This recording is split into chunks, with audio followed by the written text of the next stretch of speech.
Amém, glória a Deus. Então, se você está aqui, acena ou cumprimenta o irmão que está ao teu lado, a irmã que está ao teu lado.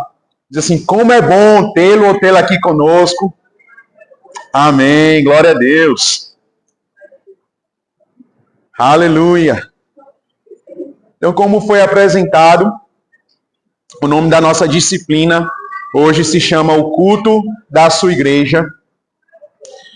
E como é bom falarmos sobre o culto da nossa igreja. Amém? Nós temos recebido muitas coisas ao longo desses últimos dias, através dos nossos cultos, e como é gratificante poder falar um pouco acerca do nosso culto. Um local e um ambiente que é preparado para nós, para a nossa família, e como nós saímos regozijados após participarmos desses grandes momentos aqui em nossa igreja local. Mas antes de mais nada, eu gostaria de me apresentar. Possa ser que talvez você esteja chegando aqui pela primeira vez em nossa igreja local, talvez você não me conheça, mas eu me chamo Emerson, eu sou casado com Débora, e juntos nós somos pais de Paulo Henrique. Para quem está servindo no discipulado, semestre passado nós tivemos acesso a essa disciplina e Débora estava me acompanhando porque estava grávida de Paulo Henrique. Agora ela está no período de puerpério, de resguardo, e está cuidando do Paulo para que eu possa também estar aqui. Mas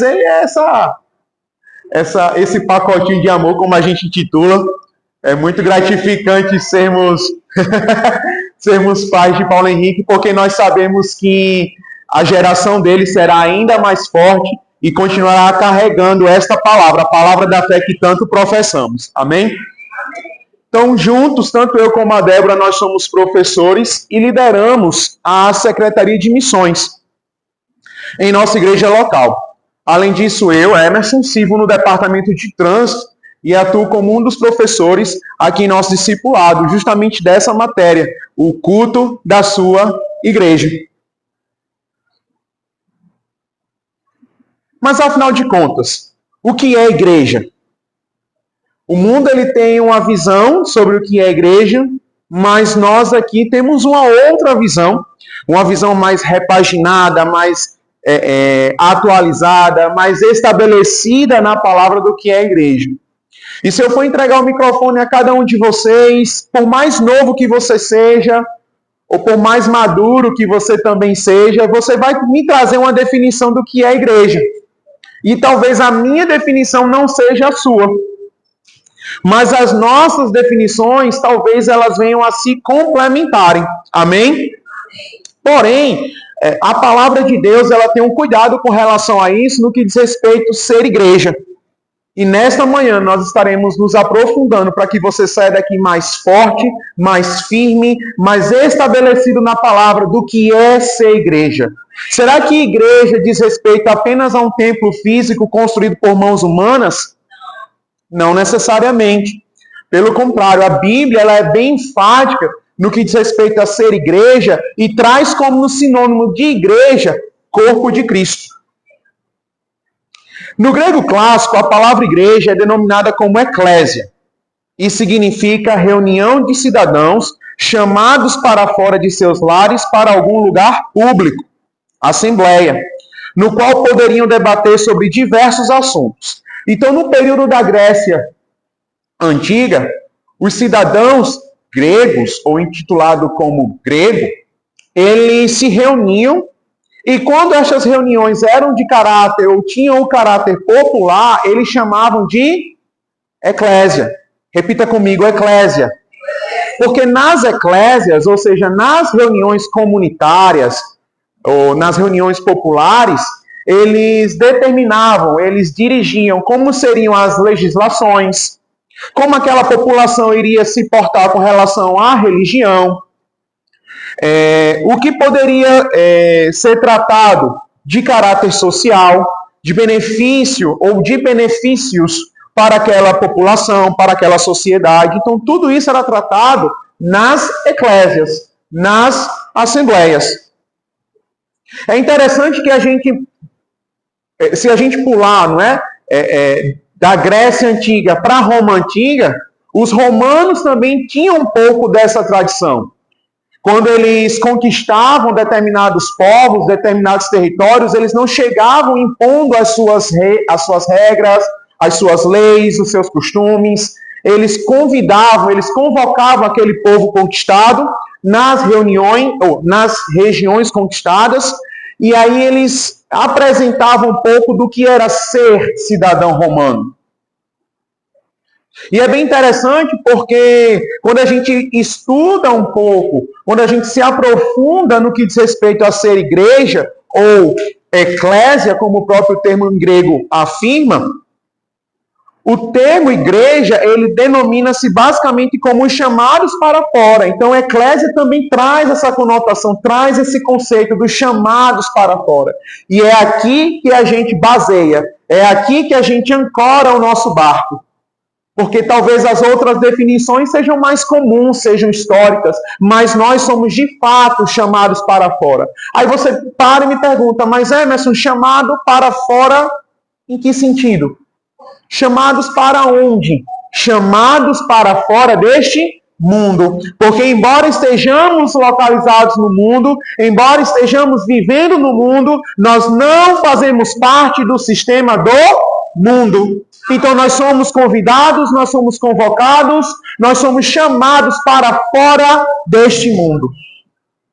O sistema deste mundo não pode invadir a igreja, ou não deve invadir a igreja, amém?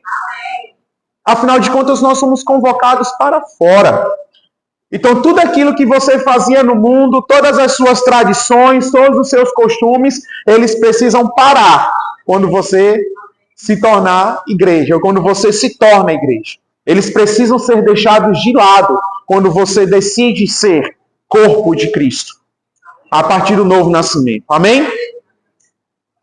Então, nós podemos entender que a igreja ela foi chamada para fora deste mundo, ou para fora do mundo. Em João, no capítulo 15, versículo 19, o autor ele enfatiza quando ele diz: se vocês pertencem ao mundo. E é interessante que o autor ele está trazendo as palavras de quem? Do próprio Cristo. Ele diz: se vocês pertencem ao mundo, ele os amaria como se fossem dele. Diga comigo: porém, entretanto, contudo, todavia, vocês não são do mundo, mas eu os escolhi, tirando-os do mundo. Por isso o mundo os odeia. Então diga comigo: eu não faço mais parte deste mundo, mas eu fui convocado, eu fui chamado para compartilhar as boas novas neste mundo. Amém? Então, como é que nós conseguimos colocar os famosos pingos nos is? Porque nós dizemos aqui, nós afirmamos pela manhã que nós somos corpo de Cristo, que nós somos chamados para fora, mas se nós somos corpo, quem é o cabeça? Cristo é considerado como o cabeça da igreja. Em Efésios, no capítulo 1, nos versículos 22 e 23, Paulo diz: e sujeitou todas as coisas aos seus pés, e sobre todas as coisas o constituiu como cabeça da igreja, que é o seu corpo, a plenitude daquele que cumpre tudo em todos. E também em Colossenses, no capítulo 1, versículo 18, ele diz: ele é o cabeça do corpo, que é a igreja. Ele é o princípio e o primogênito dentre os mortos, a fim de que em absolutamente tudo tenha a supremacia. Se Cristo, afinal de contas, é considerado o cabeça da igreja, onde nós nos situamos nesta colocação? Se Cristo é o cabeça, amados, então nós somos o corpo. Nós, como membros, somos considerados seu corpo. Em 1 Coríntios, no capítulo 12, versículo 14, diz: porque também o corpo não é constituído apenas de um membro, mas de muitos. Em 1 Coríntios 12, 27, diz: ora, vós, pois, sois o corpo de Cristo, e cada pessoa entre vós, individualmente, é membro desse corpo. Então cada um de nós, fazemos parte do corpo de Cristo. A Bíblia é clara neste aspecto. Ela vai citar que nenhum membro anda sozinho, exceto na família Adams, né? Não sei se você é do tempo da família Adams, mas tem um personagem na família Adams chamado Mãozinha. E aquela Mãozinha, ela anda sozinha, mas é um personagem fictício. Nós, como corpo de Cristo, andamos em conjunto. Embora sejamos individuais, ao mesmo tempo nós somos ou andamos de forma coletiva. E é por isso que nós somos um corpo. Embora o seu olho esquerdo seja um pouco diferente do seu olho direito, por isso que ele é esquerdo e não direito, mas ambos se situam em apenas um único corpo. O seu olho esquerdo ele não anda por conta própria. Ele depende dos outros membros, ele depende dos outros órgãos para que o seu corpo ele opere de forma eficaz, perfeita. Amém? Então, o corpo bem ajustado, ele anda perfeitamente. Ele anda com um propósito. Ele anda com um objetivo específico. E já entra, nesse aspecto, nós já entramos no terceiro tópico. Como corpo de Cristo, devemos andar em unidade. Romanos, no capítulo 12, no versículo 5, afirma: assim nós, que somos muitos, somos um só corpo em Cristo. Diga, somos um só corpo em Cristo. Mas individualmente somos membros uns dos outros. Em 1 Coríntios, no capítulo 12, no versículo 12 diz: ora, assim como o corpo é uma unidade, embora tenha muitos membros, e todos os membros, mesmo sendo muitos, formam um só corpo, assim também com respeito a Cristo. Então, Cristo é o cabeça, e nós, em conjunto, somos o seu corpo. Amém? Biblicamente falando, o termo igreja no Novo Testamento refere-se à igreja universal. Não igreja regional, não igreja local, mas a igreja universal. Então, aqueles irmãos que estão no Japão, neste exato momento, louvando e adorando ao Senhor, eles também são igreja. Aqueles irmãos que estão na África, na Oceania, na Europa, em diversos fusos horários, ministrando a palavra, eles também são igreja. Aquelas pessoas que frequentam, que congregam as tribos mais afastadas deste mundo, eles também são igreja. Então, quando nós falamos de igreja, nós estamos dando um caráter, nós estamos atribuindo uma característica universal, composta de todos aqueles que aceitaram Cristo como cabeça, sendo imersos no seu corpo pela fé, através do novo nascimento pelo Espírito Santo. Então, se você cumpriu com todas essas prerrogativas, com todos esses pontos, então você é a igreja. Amém?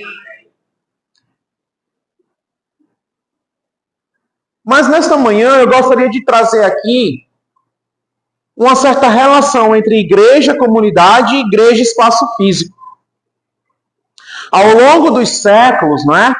Os homens e a própria história geral, a história universal, ela encarou a igreja apenas como atributo físico, não é?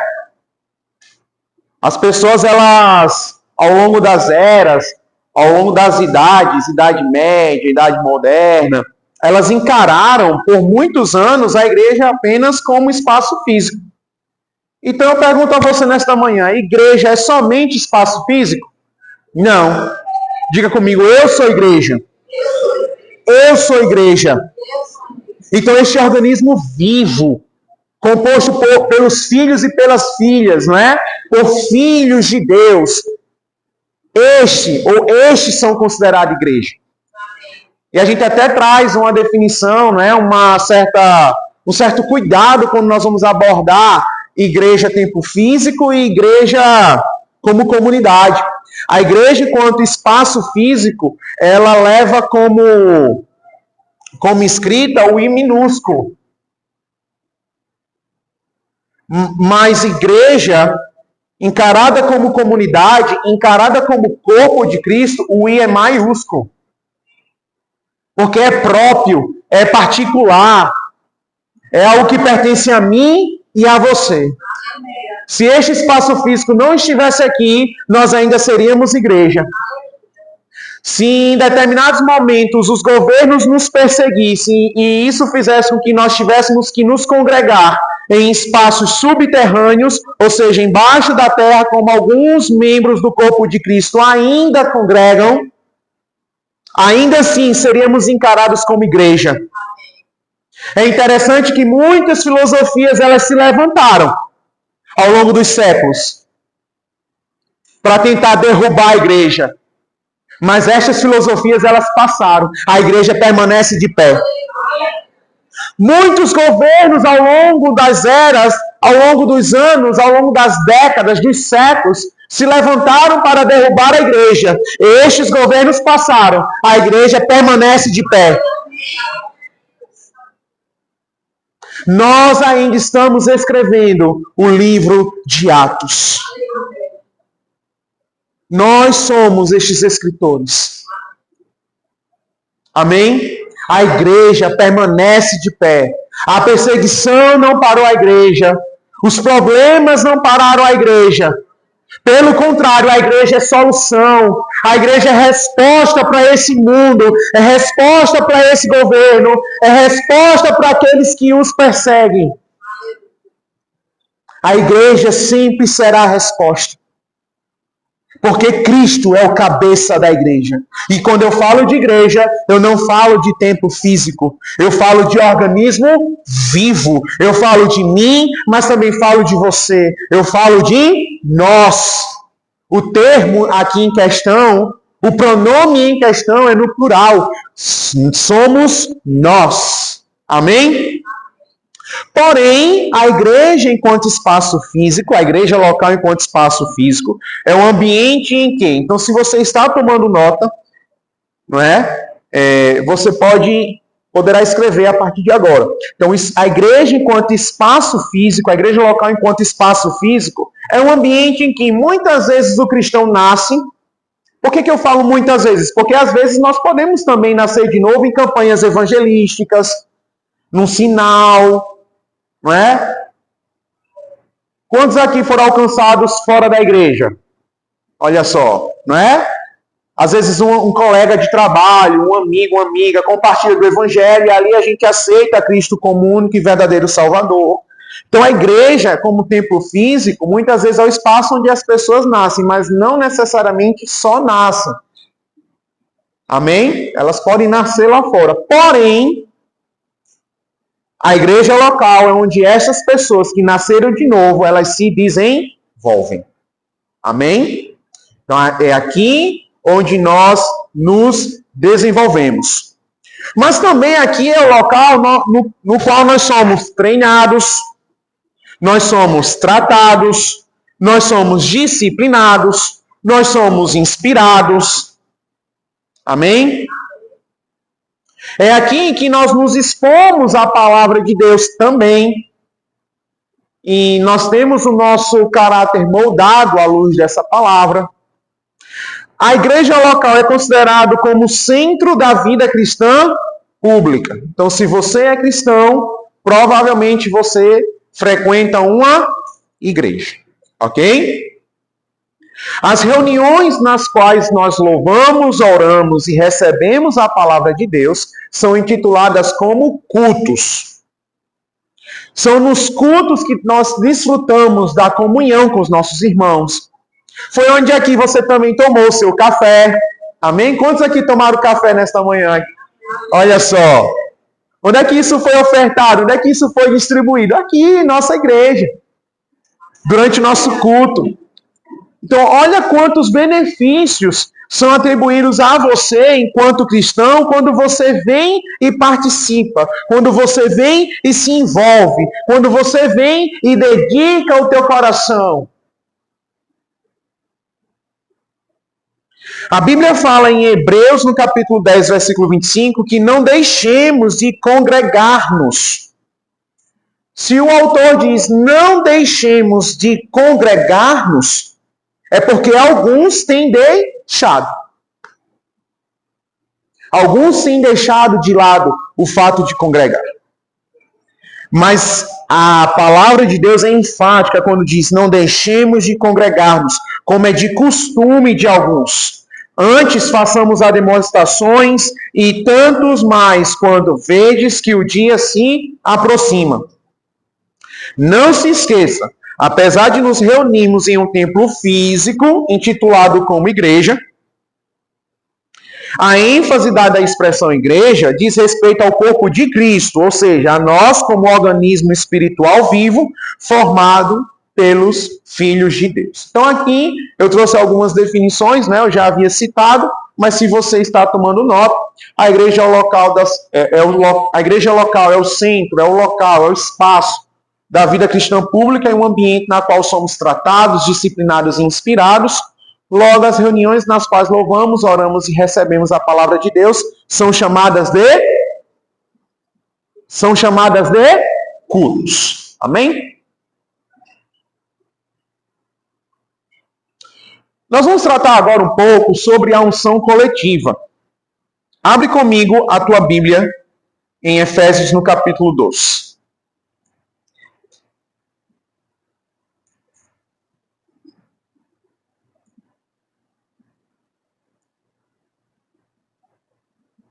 Efésios, no capítulo 2, a partir do versículo 3. Nós vamos ler do 13 ao 21.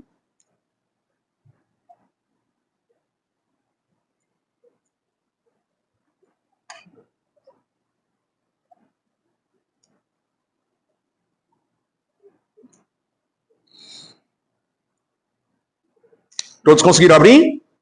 Amém? Mas agora, unidos com Cristo Jesus, vocês que estavam longe de Deus, foram trazidos para perto dele pela morte de Cristo na cruz.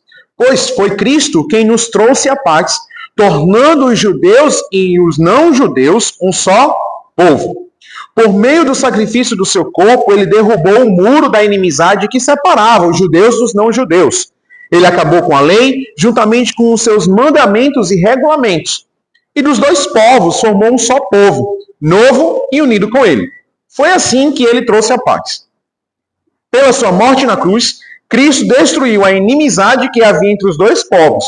Por meio da cruz, ele os uniu em um só corpo e os levou de volta para Deus. Agora presta atenção no versículo 17. Assim Cristo veio e anunciou a todos a boa notícia de paz, tanto a vocês, os não-judeus que estavam longe de Deus, como aos judeus que estavam perto dele. É por meio de Cristo que todos nós, judeus e não-judeus, podemos ir, pelo poder de um só Espírito, até a presença do Pai. Portanto, vocês, os não-judeus, não são mais estrangeiros nem visitantes. Agora vocês são cidadãos que pertencem ao povo de Deus e são membros da família dele. Vocês são como um edifício e estão construídos sobre o alicerce que os apóstolos e os profetas colocaram. E a pedra fundamental desse edifício é o próprio Cristo Jesus. Ele mantém o edifício todo bem firme e faz com que cresça como um templo dedicado ao Senhor. Então, quando nós nos atentamos para os últimos versículos deste capítulo, nós percebemos que a pedra angular é Cristo.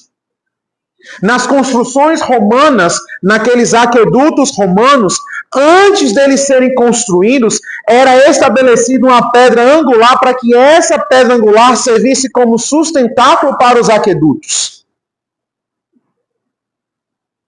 Eu não sei se vocês já tiveram a oportunidade de pesquisar sobre uma pedra angular, mas a pedra angular é uma pedra fundamental, ou era considerada uma pedra fundamental na época das construções romanas. Era ela que dava a base para aquilo que viria depois.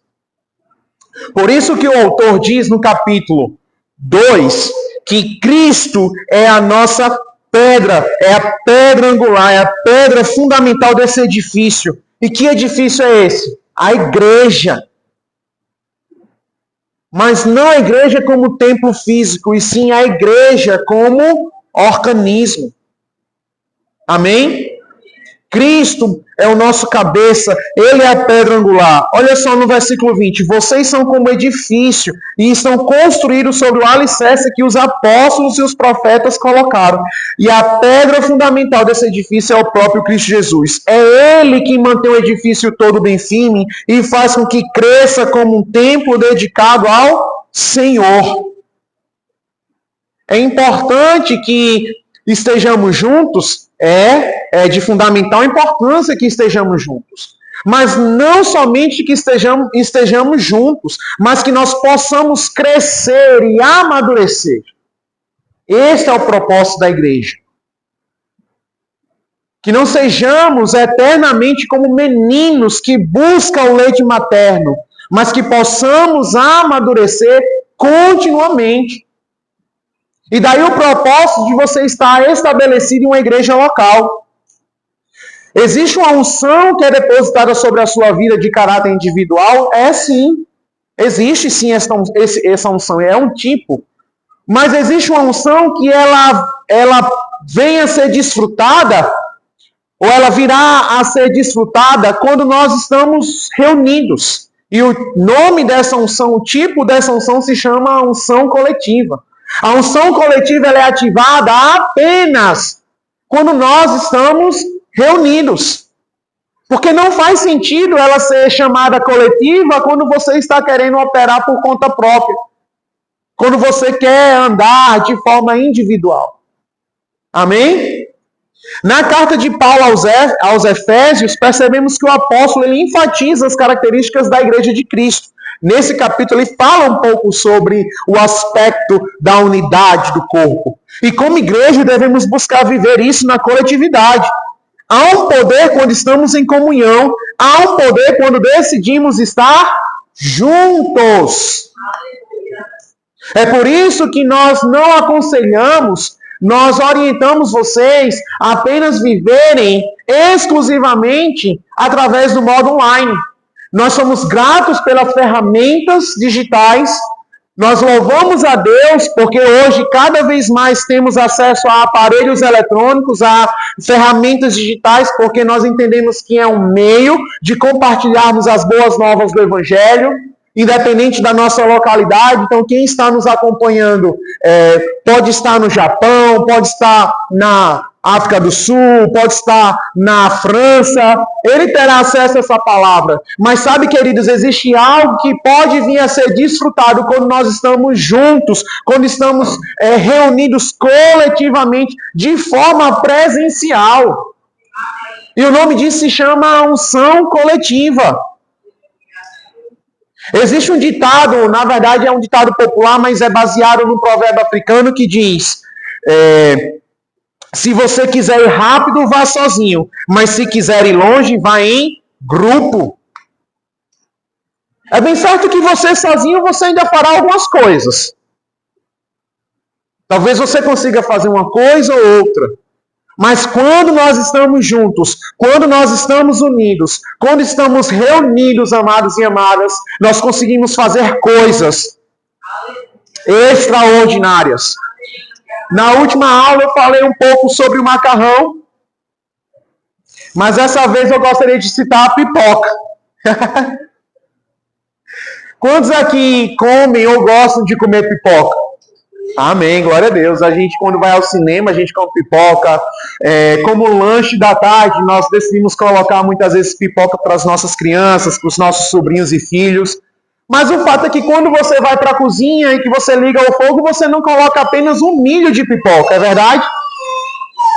Você coloca um punhado, como diz minha avó, você coloca uma porção. Vou deixar esse vidro aqui.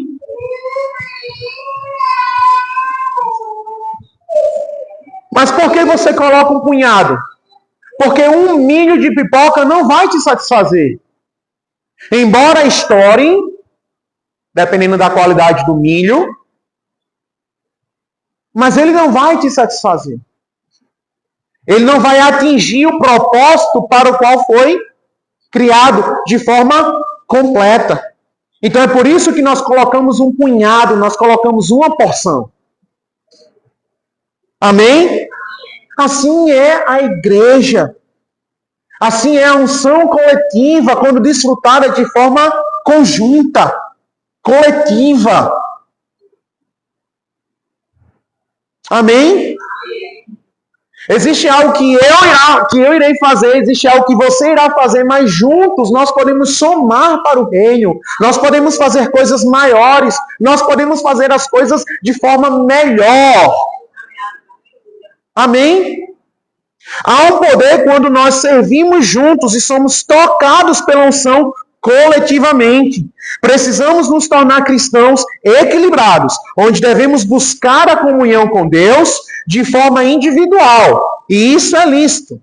Isso é correto. Mas não deve ser somente dessa forma. Amém? Como também de forma coletiva, estando e permanecendo conectado com os nossos irmãos em Cristo. A forma que podemos evidenciar este segundo plano é vindo aos cultos. E é por isso, amados e amadas, que a sua presença é tão importante em nossos cultos. É por isso que a presença da sua família é tão importante para os nossos cultos. Você é importante. Amém? Quando nós decidimos evidenciar esse segundo plano e passamos a buscar a servir uns aos outros em amor, nós poderemos desfrutar de uma comunhão mais profunda com o Senhor. Então é por isso que é importante você vir ao culto. Não é apenas para que você venha e ocupe um lugar, necessariamente. Não é só porque nós queremos aumentar os números das nossas estatísticas, mas é porque quando nós estamos juntos, nós conseguimos servir de bênção uns para os outros. Nós somos abençoados, mas também quando nós chegamos ao nível de maturidade, nós conseguimos abençoar uns aos outros. Porque nós não seremos crianças espirituais o tempo todo, amém? O intuito de estarmos na igreja é que possamos ser edificados e venhamos a amadurecer. Então, quando você está aqui, o fato de você estar aqui, não é? Isso faz com que também você venha a abençoar uns aos outros. E esse é o propósito. Na comunhão dos irmãos existe uma bênção ordenada e a unção, que nada mais é do que poder, virtude do Espírito Santo de Deus, opera mais livremente. Quando estamos unidos nos cultos da maneira certa, podemos abençoar e sermos abençoados através dos nossos irmãos. Amém? A Bíblia fala em Mateus, no capítulo 18, versículo 20, porque onde estiverem 2 ou 3 reunidos em meu nome, aí estou no meio deles. Amém? Então, se você decidiu reconhecer a Cristo como o único e verdadeiro Salvador, e decidiu vir participar da nossa programação, vir aos cultos da nossa igreja local, saiba que desde já você está sendo plantado e será regado com uma boa palavra. Amém? A nossa igreja local não está só, você não está só. Juntos, eu, você e a nossa igreja local fazemos parte de um ministério chamado Verbo da Vida. Então, como é que se chama o nome da sua igreja? Verbo da Vida. Amém? Eu gostaria de transmitir um pouco a visão do nosso ministério, alguns números para que você possa ter acesso. Esse vídeo ele é um vídeo institucional do nosso ministério, agora já desse ano, de 2025, e ele mostra em poucos minutos o nosso alcance não somente no Brasil, não somente nas regiões brasileiras, mas também ao redor do mundo. Porque nós estamos avançando com a palavra da fé e do amor. Não somente no Brasil, mas em todas as regiões, em todos os continentes desse mundo. Recentemente nós alcançamos a Oceania e diga assim comigo, nós não iremos parar Nós não iremos parar até que todos tenham o conhecimento desta verdade. Amém? Então nós vamos conhecer um pouco sobre o nosso ministério através desse vídeo institucional. Pode soltar.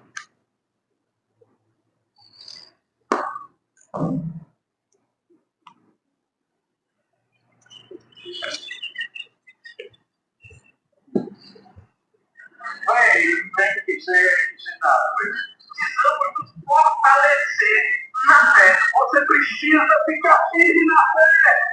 Esse rádio tá quebrado? Parece que ele só tá falando a mesma coisa.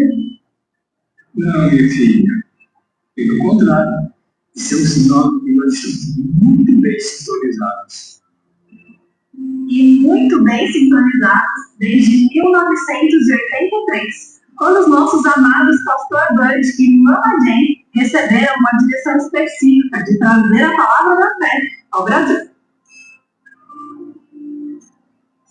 Mas eles não apenas vieram. Verdade. Eles realmente entregaram suas vidas por essa missão.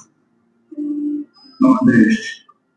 Essa foi a palavra que ecoou no coração do pastor Bud e Jane, revelando o lugar onde suas raízes seriam firmadas. Era como se tudo tivesse que passar por lá, pensou o pastor Bud ao ouvir sobre a cidade de Campina Grande, na Paraíba. A partir dali, a construção desse legado se fortaleceu, tornando-se um marco e uma referência para muitos, como a luz de um farol, guiando e iluminando o caminho para muitas gerações. E olha só, até onde essa visão chegou. Hoje somos 2.288 ministros licenciados, 1.077 ordenados pela Associação Ministerial. Estamos presentes em 26 nações, com mais de 90 missionários em atuação, espalhando essa verdade. São mais de 560 igrejas, levando a palavra da fé e o amor por todo o mundo. No último ano, temos milhares de pessoas nascerem de novo, sendo batizadas e crescendo em fé. Muitos receberam sua cura através dos ensinamentos do nosso Centro de Cura, que está presente em 50 cidades do Brasil. Vidas foram completamente transformadas pelo poder da palavra. E não é só isso. Nossas escolas Rema e escolas Verbo da Vida já formaram mais de 50.000 alunos ao longo dos anos. Em 2025, já são 157 escolas formando homens e mulheres que agora vivem e ensinam a palavra da fé com ousadia. São milhares de pessoas que permanecem conectadas através da Associação Alumni. Temos também a escola de ministros, treinando e capacitando pessoas dispostas a propagar o Evangelho. Nossa escola de missões para aqueles que carregam as nações no coração. Estamos preparando líderes para impactar as nações. Ellen, chegaram os vídeos que você pediu. Bem lembrado. A nossa editora tem levado esse ensino para ainda mais longe. Já foram lançados 168 títulos e milhares de exemplares vendidos, alcançando famílias, líderes e igrejas no Brasil e no mundo. Tudo isso que estamos vivendo, o crescimento das nossas igrejas, o trabalho incrível dos nossos missionários e a expansão da palavra da fé, chega ainda mais longe através do nosso portal, com mais de 139 mil acessos mensais e das nossas redes sociais. E o melhor, nós fazemos parte disso, engajando, compartilhando e ajudando a levar essa visão para ainda mais pessoas. Por trás de todos esses feitos, temos um time incrível.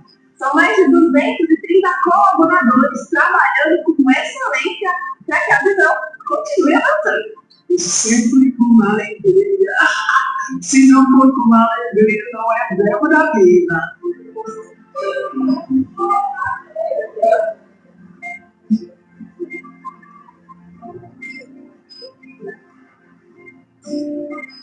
Então quer dizer que a gente está mesmo no caminho certo? Com certeza. Porque quando estamos sintonizados com a palavra da fé e a visão que Deus nos confiou, nada pode nos parar. Estamos alcançando o Brasil e as nações a palavra da fé e com amor. Obrigado.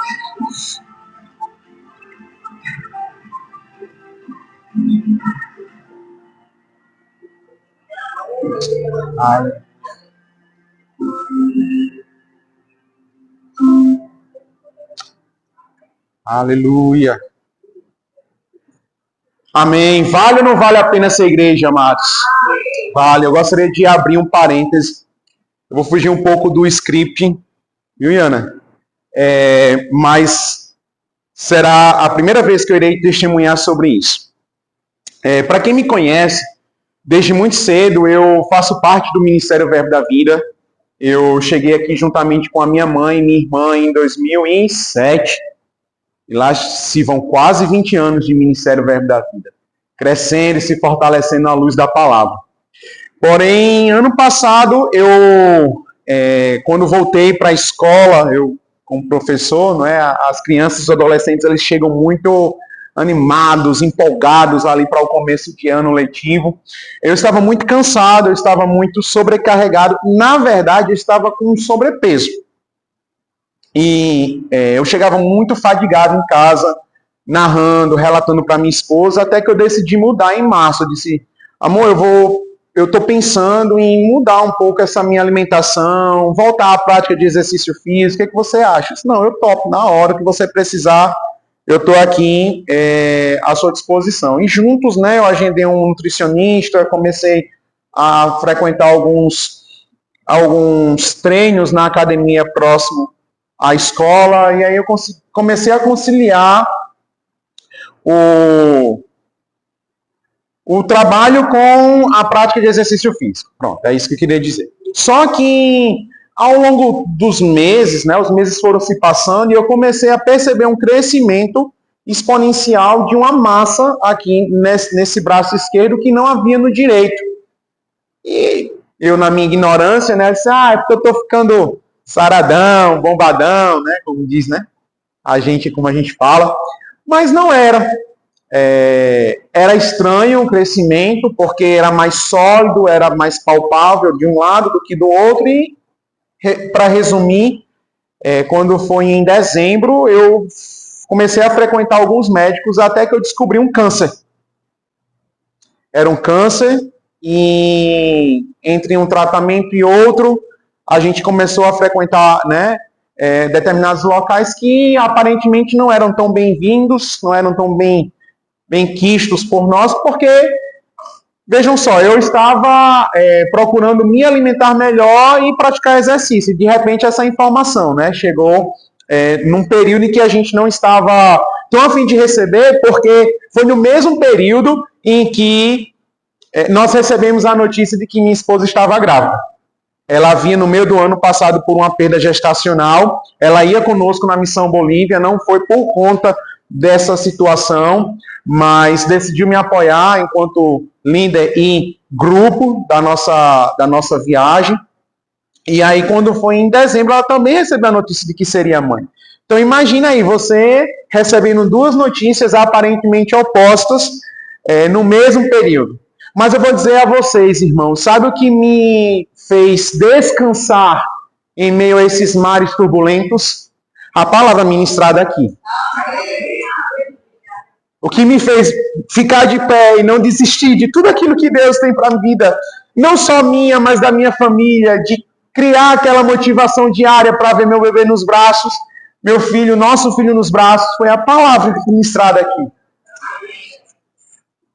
É você saber que você pode contar com seus irmãos, é você saber que você pode contar com a sua liderança. O pastor Beto, ele me procurou pessoalmente para a gente ter um momento de conversa, um diálogo, não é? Porque ali não estava sendo o líder da Secretaria de Missões e o pastor local, mas, sobretudo, irmãos em Cristo, igreja. Ali estava se tratando de igreja, de um membro mais forte, sustentar o que talvez estivesse fraco.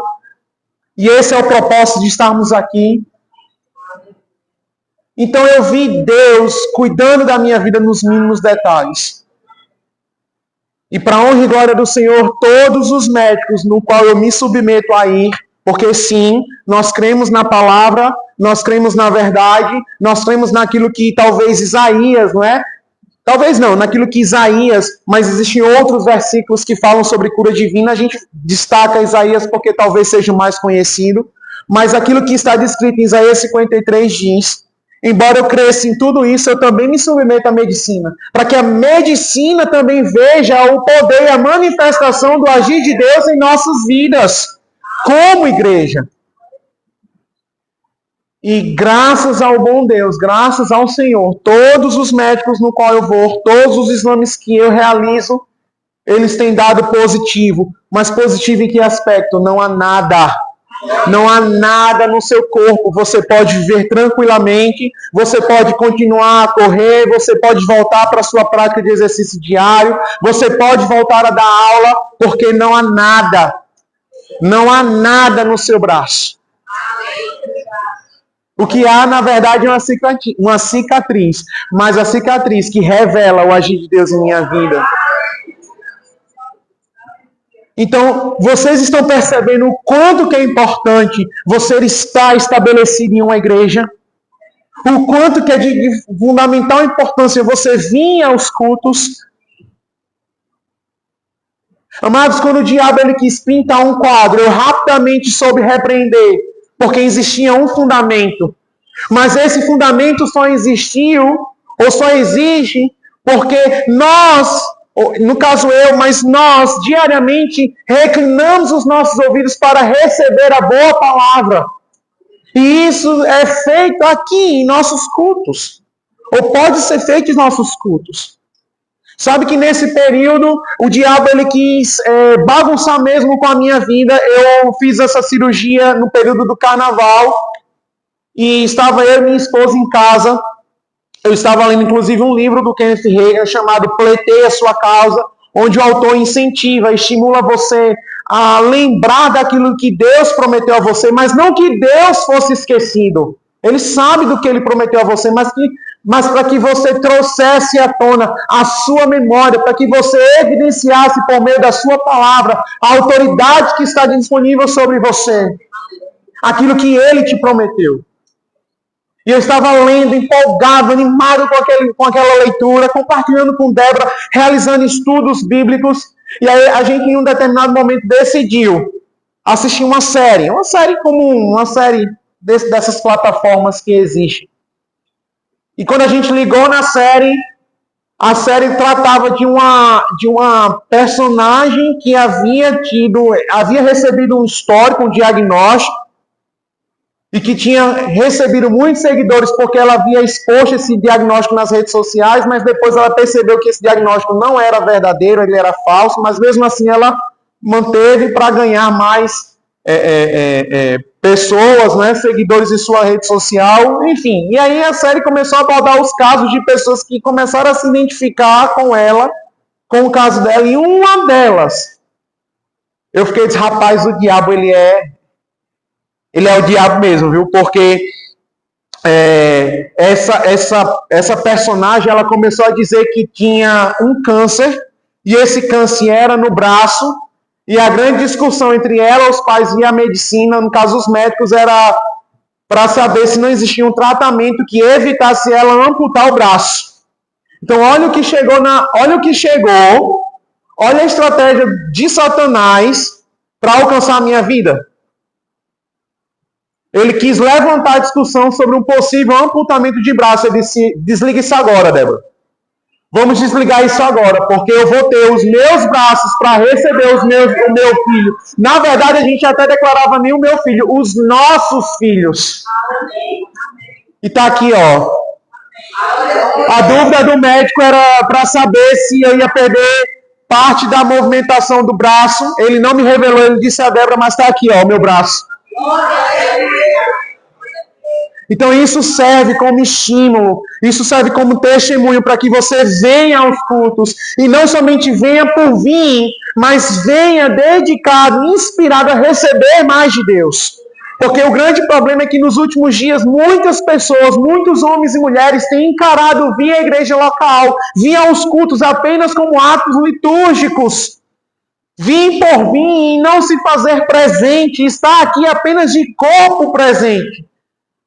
Mas existe algo que pode ser transferido para mim e para a sua vida à medida que a gente se expõe a essa verdade. Você tem todos os domingos, todas as terças, todas as quintas, a chance de não sair da mesma forma que você entrou. E isso não é um jargão, mas depende de um posicionamento, depende de uma decisão minha e sua. De não sair da mesma forma que entrou. Amém? Então, se você recebeu eu creio que todos, né, receberam. Como igreja local, nós nos organizamos, nós distribuímos os nossos cultos em cultos semanais e cultos mensais. Cada um com seu propósito, cada um com seu foco, cada um com seu público específico. Então, basicamente, vocês verão neste panfleto, neste informativo, que nós temos cultos semanais, onde eles começam ali na terça-feira, com a nossa terça extraordinária, seguem para a quinta-feira com o nosso culto de cura e com a nossa quinta extraordinária. No domingo pela manhã, nós temos a nossa escola dominical e também o nosso discipulado. E à noite nós temos nosso culto de consagração e temos, em paralelo a ele, o nosso culto dos adolescentes. E sempre, todo primeiro domingo do mês, nós temos nosso culto de Santa Ceia. Amém? Além desses cultos semanais, nós também temos os nossos cultos mensais, como cultos de jovens, de família, a nossa imersão profética e o nosso culto voltado para homens e mulheres. Aqui vocês receberam mais outras informações sobre outros cultos com seus respectivos horários e existe um contato, o contato do pastor Neidson, que tem auxiliado o nosso pastor presidente, o pastor Roberto Palhando, na distribuição de mais informações sobre a nossa programação. Então, se você tem dúvidas sobre conferências, eventos ou até mesmo horários de cultos, entre em contato com ele, envie um WhatsApp para que você possa ter a sua resposta. Tá bom? Mas se você não recebeu, você poderá nos procurar ao término do nosso discipulado e ter acesso. Amém? Nós temos diversos horários e diversos cultos para receber e receber bem você e a sua família. Amém? Abre comigo a tua Bíblia agora em Efésios no capítulo 4. Nós já estamos prosseguindo para o fim.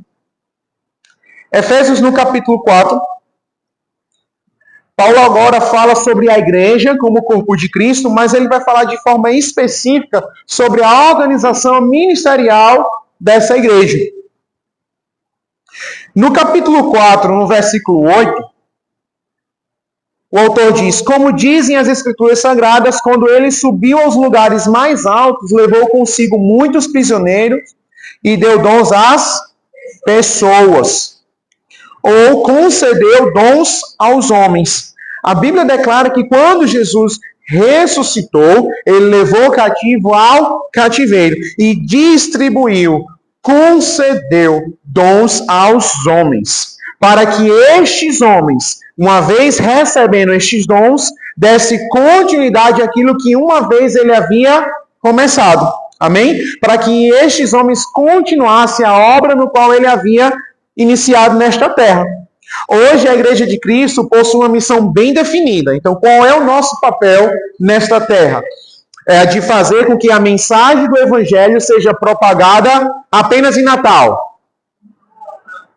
Tá, vou reformular. Apenas no Rio Grande do Norte. No Brasil. Não, no mundo. Então, qual é a sua meta? O mundo. Olha aí. A sua meta é o mundo. Multiplicando os discípulos de Jesus até os confins da terra. Amém?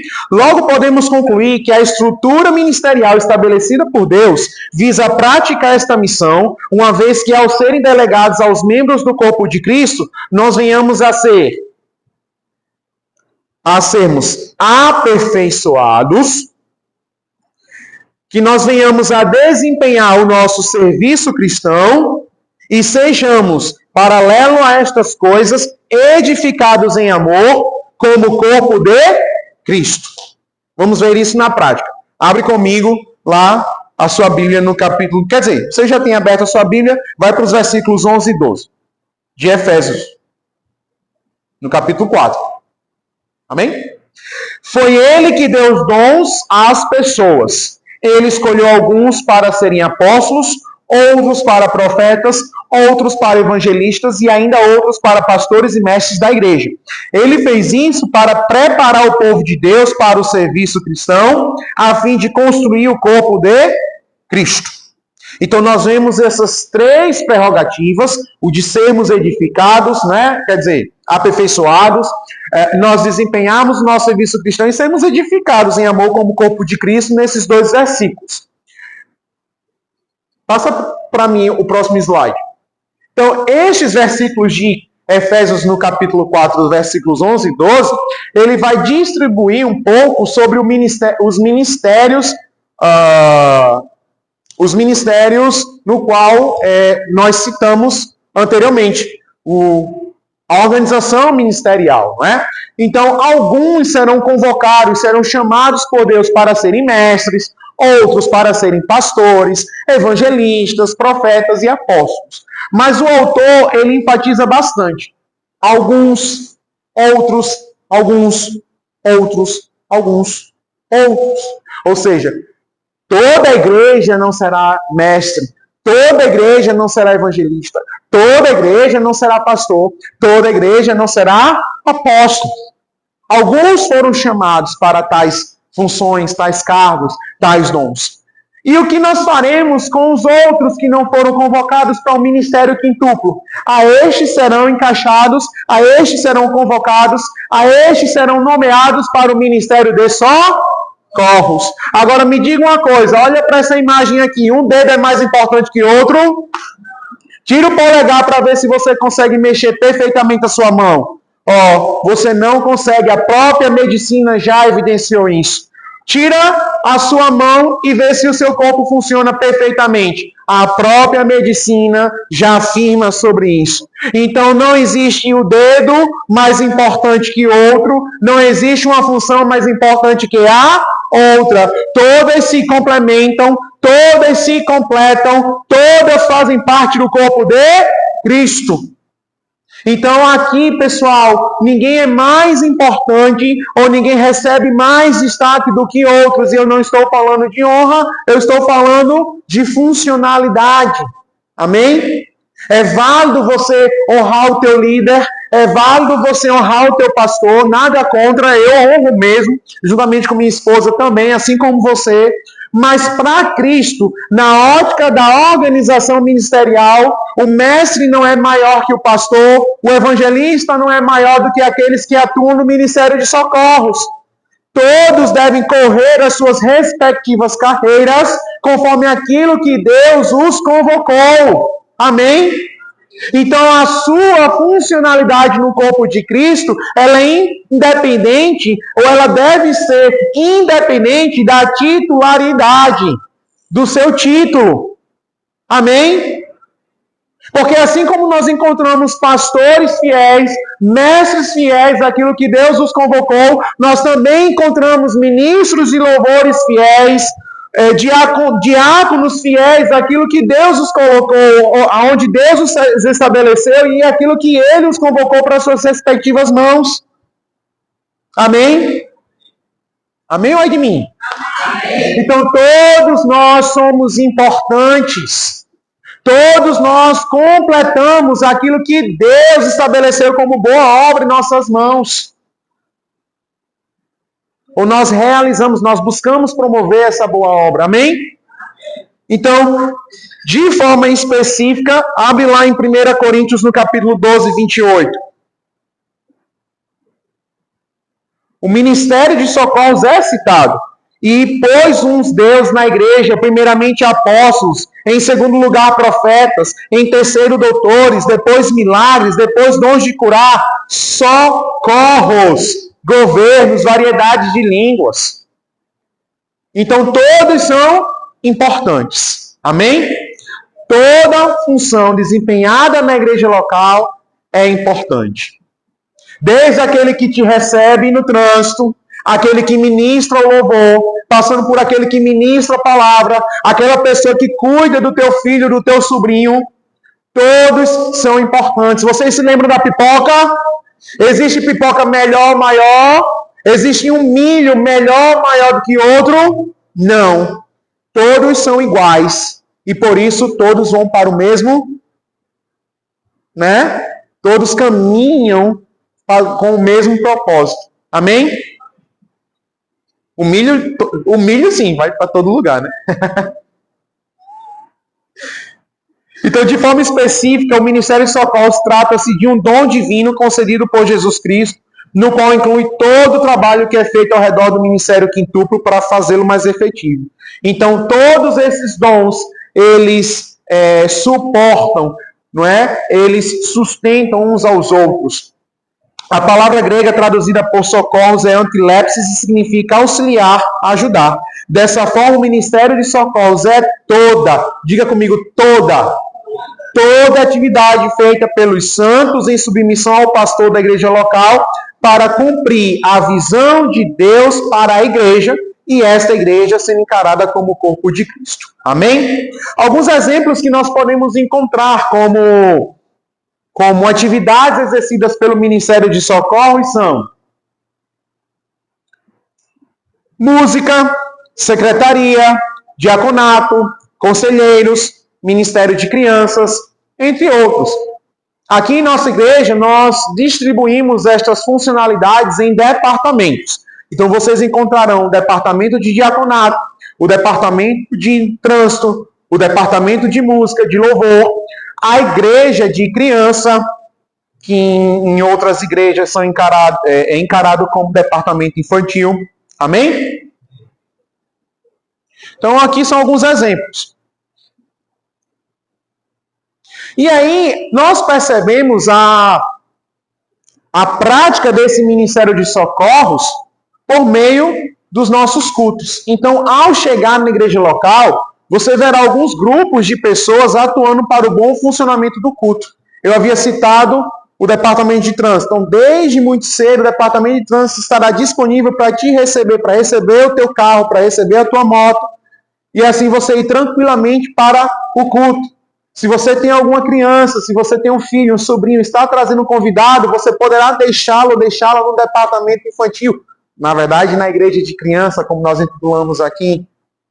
O louvor estará disponível para que você possa render ações de graças, levantando as suas mãos santas. Sem ir e sem contenda, no bom momento disponível para você de louvor. Então, desde muito cedo, existem grupos disponíveis para você. Estes grupos são divididos por departamentos, como eu havia citado, cada um com a sua funcionalidade. Durante o louvor, somos dirigidos através dos ministros de música. Em Hebreus, no capítulo 13, versículo 15, diz: portanto, ofereçamos também por ele a Deus sacrifício de louvor, e isso é fruto dos lábios que confessam o seu nome. Então, é importante que no momento de louvor, durante o culto, nós estejamos atentos àquilo que Deus quer tratar conosco. E devemos nos dedicar a estes momentos, pois quando louvamos, expressamos a nossa fé no Senhor. Você sabia que cura é liberada no momento de louvor? Muitas pessoas são curadas antes mesmo da ministração da palavra acontecer. Mas por quê? Porque elas estão conectadas. E o louvor é uma excelente oportunidade para que isso ocorra. Amém? Por isso que você é orientado a deixar de lado a conversa, a desligar um pouco o telefone, por mais que você tenha coisas a resolver, e focar naquilo que Deus tem para você durante a execução do momento de louvor. Amém?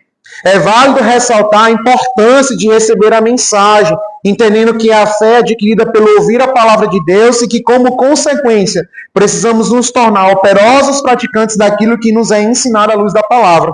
A fé vem pelo ouvir a palavra de Deus, Romanos 10, 17, e sedes cumpridores da palavra e não somente ouvintes, enganando-vos a vós mesmos. Tiago, capítulo 1, versículo 22. Então é importante que você possa ouvir a palavra, e não somente ouvir, deixá-la ser semeada no seu bom coração, no seu terreno, né? No terreno que irá germinar a boa semente e ali, consequentemente, colher frutos. Então é importante. O que me fez me posicionar em fé foi justamente essa direção de parar e ouvir a boa palavra de Deus. Amém? Então fiquem atentos aos dias e horários dos nossos cultos e reuniões. Eu espero que você possa ter aprendido um pouco sobre o culto da igreja, sobre o que é a igreja, sobre o ministério de socorros, sobre o ministério Verbo da Vida. E saiba, meus irmãos e minhas irmãs, que vocês serão muito bem recebidos à medida que vocês vierem e passarem a frequentar os nossos cultos. Vocês são muito amados. Amém? Com essa deixa que eu agradeço o departamento, o grupo de discipulado, através da nossa líder, a Iana. Eu sou muito grato a Deus pelas oportunidades, né, que tanto Iana como o seu grande grupo, o grupo excelente tem proporcionado. Eu louvo a Deus aquilo que eles têm feito com muita maestria, com muita diligência, e eu sei que vocês irão colher no tempo certo cada semente semeada. Amém? Muito obrigado de verdade. Débora não está aqui para dar um abraço em vocês, porque neste momento ela está cuidando de Paulinho, mas saibam desde já que vocês são muito amados, e aquilo que vocês fazem, vocês irão, na verdade o que vocês estão fazendo? Vocês estão deixando um legado, vocês estão deixando uma marca para as gerações. E quando eu falo gerações é porque vocês estão alcançando jovens, adultos, crianças, e vocês irão receber do trabalho de vocês. Amém? Vocês serão galardoados porque primeiramente vocês decidiram ser galardoadores. Amém? Muito obrigado de verdade.